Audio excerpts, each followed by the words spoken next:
Auzolan, Batzarre,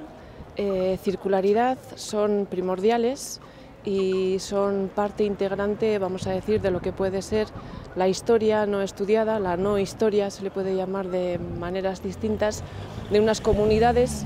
que han sido preestatales, es decir, que han existido antes de la presencia de la aparición del concepto Estado. Son unas realidades humanas, culturales, tienen un sustento cultural práctico muy fuerte, están basadas sobre prácticas de la vida de todos los días, de la vida cotidiana, de apoyo mutuo, de ayuda en los trabajos pastoriles, de los agricultores, trabajos campesinos,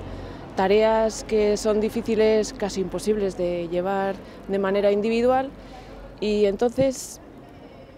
esa organización, esa manera de organizarse está basada en unos puntos de vista y en unas concepciones, unas concepciones del mundo y de las realidades otras que humanas, pues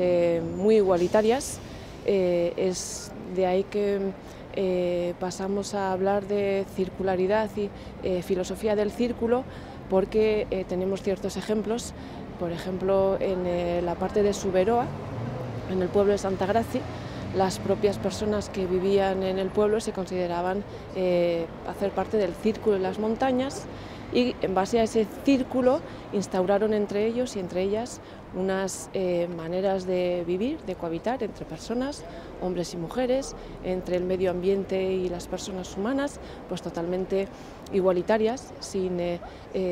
objetivo de poder, sin objetivo de apoderarse el uno de la otra, ni etcétera. Y me parece muy importante que no caigan en el olvido,